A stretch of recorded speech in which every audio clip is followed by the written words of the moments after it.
Hello dear students, welcome back to our career counselling session, जहाँ पे आज हम लेकर आए हैं career option career as a virologist. So virologist जो होते हैं बेसिकली ये साइंटिफिक डिसिप्लिन जो है वायरोलॉजी उसमें डील करते हैं। वायरोलॉजी क्या है? It is a study of biology of viruses and viral diseases.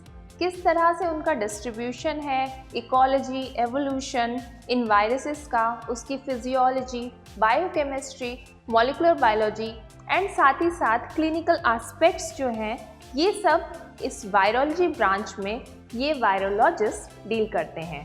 ये माइक्रोबायोलॉजी की ही सब फील्ड है। Basically microbiology is the study of micro organisms and viruses are micro organisms only, जहाँ पे हम एक वायरस के स्ट्रक्चर को डिड्यूस करते हैं, डिटेक्शन करते हैं उनका, एंड साथ ही साथ क्लासीफाई करते हैं and different history of infection, किस तरह से वो, because they are harmful, no virus is beneficial for us, तो उनका इन्फेक्शन एस्पेक्ट्स को एंड उसकी लाइफ साइकिल को पूरा स्टडी किया जाता है। तो इसी के बारे में हम जानेंगे आज कि वायरोलॉजिस्ट किस तरह से क्या क्या डील करते हैं इस ब्रांच में। तो इसको स्टार्ट कर लेते हैं आज का episode. So when we start, so virologist basically they study the structure, growth, development, interactions, pathogenesis and general characteristics of viruses and virus like agents. यानी वायरस और या वायरस जैसे एजेंट्स जो होते हैं, अभी आगे हम जानेंगे कि और भी टर्म्स होते हैं, प्रियॉन्स होते हैं, वायरॉइड्स होते हैं। So these are virus like agents only, जिन्हें एटियोलॉजिकल एजेंट्स भी कहा जाता है, सच एज वायरस और प्रियॉन्स। तो उन्हीं के बारे में इन टोटैलिटी स्ट्रक्चर है, ग्रोथ है, उनका डेवलपमेंट प्रोसेस है, कैसे वो डिजीज कॉज कर रहे हैं, उसकी लाइफ साइकिल होस्ट में एंटर करने का, because we know they are acellular, इनका कोई सेलुलर स्ट्रक्चर नहीं होता है, बस इनमें एक जेनेटिक कंपोनेंट होता है और शेप मेंटेन करने के लिए प्रोटीनेशियस कंपोनेंट होता है इसमें, एंड उसी का थोड़ा बहुत मॉडिफिकेशन प्रियॉन्स और वायरॉइड्स में आप देखेंगे कि कोई एक चीज़ एब्सेंट हो जाती है उसमें। तो ये ए सेलुलर है, they are also acting as a connecting link between living and non living, because जब ये होस्ट में प्रेजेंट नहीं है तो ये as a non living component present रहते हैं। क्रिस्टल्स फॉर्म में स्टेनले ने इसे आपके आइसोलेट किया था। तो ये सब माइक्रोबायोलॉजी में आपने बेसिक में पढ़ ही रखा है कि वायरसेस होते क्या हैं, कैसे उनका इन्फेक्शन साइकिल होता है, डिफरेंट वायरसेस का अलग अलग होता है, एंड बिकॉज जब वो एंटर करते हैं लिविंग सेल्स में तब वो बन जाते हैं लिविंग एंटिटी की फॉर्म में, तब उनमें उनका मल्टीप्लिकेशन प्रोसेस स्टार्ट हो जाता है। तो इस तरह से वायरस का एक अपना साइकिल चलता है and they act as a connecting link between living and non living component. Virologist they deal with the classification, evolution of viruses और virus like agents, their ways to infect and exploit host cells for multiplication, produce more of their kind inside a host, for example a human. So because after entering into a host, suitable host like human है अगर for example, तो अंदर जाकर ही वो अपना multiplication start करते हैं, because they uses the host machinery, host की मशीनरी को यूज़ करते हैं अपने बेनिफिट के लिए और अपने मल्टीप्लिकेशन प्रोसेस के लिए। इस तरह से इनका ग्रोथ होता है। तो ये किस तरह से एंटर कर रहे हैं infection part and then how they are exploiting host cells, virologist इसके बारे में स्टडी करते हैं। Their interaction with human physiology and immunity and the diseases they can cause. तो किस तरह से, because they are as I said in the starting कि ये हार्मफुल हैं, तो इम्यूनिटी को किस तरह से अफेक्ट कर रहे हैं होस्ट के जिसमें वो एंटर कर रहे हैं, एंड साथ ही साथ फिर वो डिजीज़ कैसे कॉज कर रहे हैं, ये सबको डील करना एक वायरोलॉजिस्ट का काम है। इसके अलावा they also deal with techniques to isolate and culture them in a laboratory and their extended use in medical research and therapy. तो उनका आइसोलेशन करना, आइसोलेशन करके कल्चर करना, कल्चर करने के लिए एक पर्टिकुलर सेल लाइन होती है जिस पे आप उसको आइसोलेट करते हैं। ये बैक्टीरिया, फंजाई या एल्गी के जैसे जो अदर माइक्रो ऑर्गेनिजम्स हैं, उन्हें डिफरेंट रिस्पेक्टिव मीडिया में सिंपल नहीं कर सकते। इनका आइसोलेशन प्रोसेस और कल्चर और सब कल्चरिंग प्रोसेस थोड़ा हटके होता है in comparison to other micro organisms. So they require great care while handling and further उसका क्या यूज़ है मेडिकल रिसर्च में एंड थेरेपी के लिए, बिकॉज वैक्सीन जनरेट करने होते हैं। तो ये सब के लिए भी प्रॉपर नॉलेज ये वायरोलॉजिस्ट इसके बारे में ही पढ़ाई करते हैं। इन शॉर्ट अगर बताना चाहें तो virologist they are committed to integrative all encompassing studies about viruses and related pathogenic is basically disease causing term and organisms और molecules में किस तरह से वो interact कर रहे हैं इसके बारे में उन्हें पढ़ते हैं। एजुकेशनल पाथवेज की बात करें कि अगर आपको वायरोलॉजिस्ट फील्ड में एंटर करना है, एक वायरोलॉजिस्ट बनना चाहते हैं, तो सबसे पहला पार्ट है कि 10th तक आप अपना normal as per the scheme of the board of subjects जो होते हैं उन्हें पढ़ाई कर रहे हैं। 11th 12th में you need to have a PCB group, science stream में बायोलॉजी इज इम्पॉर्टेंट यहाँ पर, या अदर सब्जेक्ट का combination along with the biology is important. Then you can go for bachelors in life sciences, या microbiology आपके पास field है, या फिजियोलॉजी है, बॉटनी है, ह्यूमन एनाटॉमी है, जूलॉजी है, या सिमिलर फील्ड है। लाइफ साइंसेस की बॉटनी जूलॉजी की जितनी भी ब्रांचेस सब फील्ड आते हैं उनमें से कोई भी, यहाँ तो कुछ मेंशन करी है हमने, कोई भी फील्ड में एंटर करके आप एंड में वायरोलॉजिस्ट का स्पेशलाइजेशन कर सकते हैं और इस फील्ड में आ सकते हैं। फिर क्या कर सकते हैं कि मास्टर्स कर लिया, बैचलर्स के बाद आपने सेम स्ट्रीम्स हैं, लाइफ साइंस है, microbiology, physiology, human anatomy, zoology है, या other similar related field, and then you can go for PhD in virology. Virology those who study about viruses, molecular virology है, viral genetics के बारे में, clinical, यहाँ because specialisation आ जा रहा है। पीएचडी में आप एक पर्टिकुलर टॉपिक पे डील कर रहे होते हैं, the particular topic will be related to a particular field, तो वहाँ पे उस फील्ड में वायरोलॉजी है या मॉलिकुलर वायरोलॉजी, मॉलिकुलर लेवल पे जा रहे हो आप, जीन लेवल पे जा रहे हो, मतलब जेनेटिक्स लेवल पे जा रहे हो, या क्लिनिकल वायरोलॉजी, क्लिनिकल एस्पेक्ट्स देखने हैं आपको कि किस तरह से वैक्सीन जनरेशन करना है, तो ये सब different some branches have been mention कि आप इसमें कर सकते हो। So this is one of the pathway. Second pathway की बात करें यहाँ पर, तो क्लास 10 तक नॉर्मल सब्जेक्ट्स, 11th 12th भी आपका पीसीबी ग्रुप रहेगा, एंड देन आपका थर्ड यहाँ पर कि बैचलर्स किया life sciences, microbiology, physiology, botany, anatomy, कोई भी फील्ड लेकर आपकी बायो की, and then you can go for masters. तो अगर आपको पीएचडी नहीं करनी है तो मास्टर्स तक जाकर भी आप एंटर कर सकते हो फर्दर। बट बेसिकली जो वायरोलॉजिस्ट होते हैं they are involve in research and development of the different sectors of that branch, जिस ब्रांच में वो डील कर रहे हैं वायरोलॉजी की, तो वहाँ पे पीएचडी होना मस्ट हो जाता है। थर्ड पार्ट में यहाँ पे हम देखें 10th 11th 12th is same, आपके पास PCB group, in fact bachelor's course is also same. आपने नॉर्मल साइंस स्ट्रीम से बायोलॉजी की किसी में भी आपने बैचलर्स कोर्स किया, then you can have the option of going for integrated PhD. Integrated PhD in virology, molecular virology, viral genetics, clinical virology या similar course. तो इंटीग्रेटेड में यहाँ पे आपके पास master's plus PhD is the option, जो integrated का मतलब है यहाँ पे। Then we can go for fourth pathway. Fourth pathway states की 10th is same, 11th 12th PCB group is also same, and then आपने एमबीबीएस कर लिया। एमबीबीएस के बाद you can go for further, अगर और स्पेशलाइजेशन में जा रहे हैं तो डिप्लोमा इन वायरोलॉजी कर सकते हैं सिमिलर फील्ड में लेकर, तो this is fourth pathway. And then we have fifth pathway which states 11th 12th और 10th तो सेम ही है, then you can go for MD और DNB in microbiology course, pathology, general medicine या उससे रिलेटेड सिमिलर फील्ड है। Then you can go for DM in virology, infectious diseases, pathogenesis या other similar related courses है, and then final you can go for PhD in the virology, molecular virology और जैसे कि clinical virology, ये सब field हमने discuss किए थे PhD करने के लिए।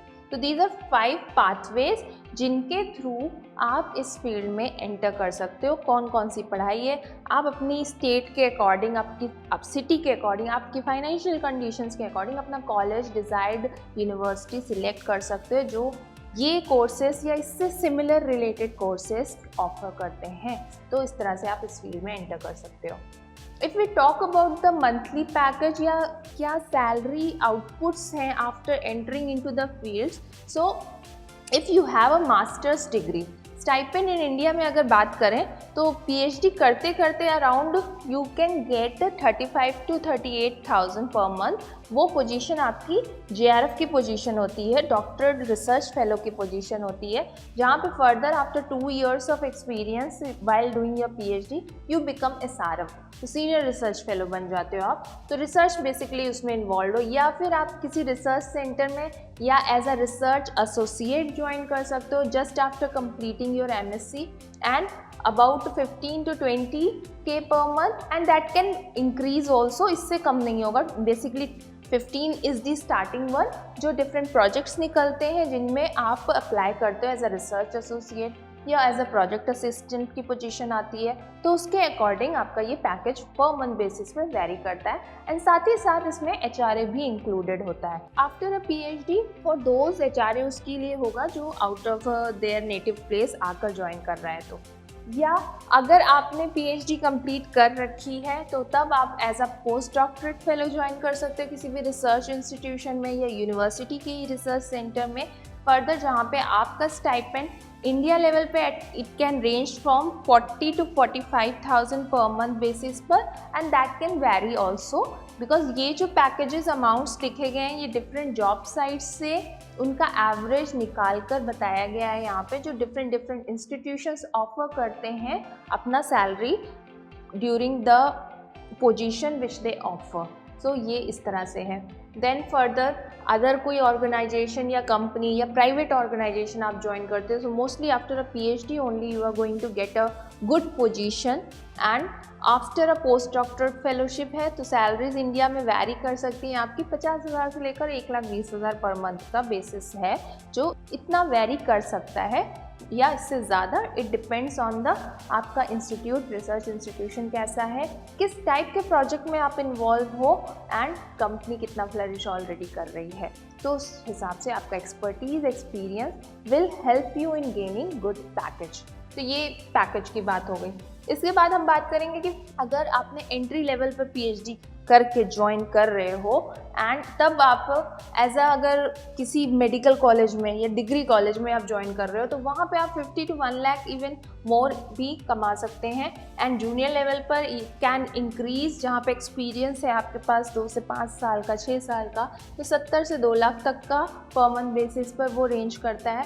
एंड मिडिल लेवल में where you have experience of 6-7 years तो वहाँ पे 1 लाख से 3 लाख पर मंथ या इससे ज़्यादा वेरी कर सकता है, but that is mention if you have a PhD degree. तब इन मिड लेवल जॉब्स है अगर आपके पास इंडिया में तो वहाँ पे 1 लाख से 3 लाख का था पैकेज। सीनियर लेवल पे आने पे आपके पास 2 लाख से 5 लाख का पैकेज आ सकता है। एंड अगर आप किसी रिसर्च इंस्टीट्यूशन में इन्वॉल्व है after an experience of 10 to 15 years तो एसोसिएट साइंटिफिक डायरेक्टर की पोजीशन है आपके पास। डायरेक्टर्स ऑफ क्वांटिटेटिव रिसर्च है या VP, vice president, head of developmental sciences, they may earn about 50 lakhs to more than 3 crore तक भी जा सकता है। That varies upon the experience and expertise only, which is mentioned for people having experience of more than 15 years. तो इनके लिए ये package आ जाता है। If we talk about other emoluments of scientist position पे जो होते हैं, ठीक है, जिनको साइंटिस्ट पोजीशन मिलती है as per the 7th central pay commission in India अगर हम बात करें तो उनकी ग्रेड की स्टार्टिंग तो ग्रेड C-D-E-F ऐसे जाती है। And minimal qualification entry level पे तो मास्टर्स डिग्री या पोस्ट ग्रेजुएशन होना ज़रूरी है। एंड मंथली इनकम्स जो आ रही हैं वो पे बैंड के अकॉर्डिंग डिसाइड होती है। लाइक साइंटिस्ट बी का पोजीशन लेवल 10 कहलाता है, 56,000 समथिंग है। Scientist C is 67,000 something, D is 78, and इस तरह से आप देख रहे हो एच तक आते आते आउटस्टैंडिंग साइंटिस्ट की पोजीशन हाईएस्ट लेवल ग्रेड है वो, एंड लेवल 15 कहलाता है, जहाँ 1,82,000 तक का पर मंथ बेसिस पे आपका along with the other allowances. ये तो सिर्फ एक बेसिक पैकेज है आपका। डिस्टिंग्विश साइंटिस्ट है अगर वो 2 लाख तक लगभग कुछ है। सेक्रेटरी या चेयरमैन लेवल पे है तो 2,25,000 कुछ तक है। ये सेंट्रल पे बैंड जो आया है उसके अकॉर्डिंग ये दिखाया गया है यहाँ पे। मंथली सैलरीज जो फैकल्टीज़ होती हैं एकेडमिक इंस्टीट्यूशंस में जो ज्वाइन करती हैं उनके बात करें अगर तो मिनिस्ट्री ऑफ एचआरडी से जो अप्रूव्ड है वहाँ पे असिस्टेंट प्रोफेसर जो ग्रेड 2 का होगा उसका 57,000 से लेकर 1 लाख समथिंग तक पैकेज रेंज करता है। एंड असिस्टेंट प्रोफेसर जो ग्रेड 1 का है उसका स्टार्टिंग 1 लाख से लगभग 2 लाख तक जाता है package. And then associate professor, because assistant professor के बाद एक्सपीरियंस के बाद आपके पास एसोसिएट प्रोफेसर का डेजिग्नेशन आएगा तो वहाँ पे 1,39,000 समथिंग टू 2,11,000 तक वो रेंज आती है। एंड प्रोफेसर के लिए 1,44,000 से अप्रॉक्सीमेटली 224K तक रेंज करेगा आपका package. So that depends on the academic institution in which you have join and along with the experience your designation will change. Now if we talk about the future prospects, तो जैसे ही साथ जुड़ा ही हुआ है ये कि सैलरी पैकेज जो हम देख रहे हैं वो डिफरेंट डेजिग्नेशंस के अकॉर्डिंग ही तो मिल रहा है। तो यहीं पे फ्यूचर प्रॉस्पेक्ट्स अच्छे दिखते हैं। एज अ वायरोलॉजिस्ट अगर आप जा रहे हैं या एक laboratory based research related roles अगर आप देखते हैं, you may join as a molecular virologist DNA RNA virologist की तरह आप ज्वाइन कर सकते हो, प्रोडक्शन साइंटिस्ट की तरह या scientist grade A to scientist B, C, D या हायर पोजीशन आपको मिल सकती है। That all belongs after your masters degree. And scientist position की बात की जाए तो you need to have a PhD, ठीक है। एंड देन अदर जो टर्म्स हैं जिस भी फील्ड में आप जैसे ज्वाइन कर रहे हो, तो designation like infectious disease scientist है, साइंटिफिक इन्वेस्टिगेटर है, रिसर्च एसोसिएट है, साइंटिफिक एडवाइज़र है, पोस्ट डॉक्टरेट साइंटिस्ट आप बन सकते हो, रिसर्च असिस्टेंट या प्रोजेक्ट ऑफिसर बन सकते हो। तो ये सब रिसर्च इंस्टीट्यूशंस जो होते हैं, whether they are mostly government ही हैं, जो ऐसे ऑप्शंस निकालते हैं, प्रोजेक्ट्स निकालते हैं जिसमें आप अप्लाई करते हैं, then you gain such positions and according to that your package will be varied. Further you may proceed to higher research oriented roles जैसे कि साइंटिस्ट B, C या D या higher position specifically in government funded या aided research institutions जो हमारे हैं वहाँ पे, या टीचिंग हॉस्पिटल्स और कॉलेजेस में भी आप अप्लाई कर सकते हो। If you are hired as a research associate, then you can go for to become a doctoral research fellow. Research associate की position just after your post graduation मिलती है, यानी मास्टर्स करने के बाद मिलती है, एंड फर्दर उसी में आप कंटिन्यू करते हो तो you can go for PhD, that is doctoral research fellow, and then further post doctoral research fellow in the progressive grades. तो दैट टोटली रिक्वायर्स जो R&D डिपार्टमेंट में आप घुस गए हो, रिसर्च में है ये इन्वॉल्व पूरा, तो उसी के अकॉर्डिंग ये पोजीशंस हैं। अगर आपने प्राइवेट इंडस्ट्री में एज अ रिसर्च या साइंटिफिक इन्वॉल्व है जहाँ पे उससे रिलेटेड रोल में जा रहे हो, तो आप वहाँ के सीनियर लेवल पे जा सकते हो, लीड साइंटिस्ट बन सकते हो, प्रिंसिपल साइंटिस्ट बन सकते हो, इन्वेस्टिगेटिव या चीफ लेवल साइंटिस्ट बनोगे, then gradually you can become the director of that institution जहाँ पे आपने ज्वाइन की।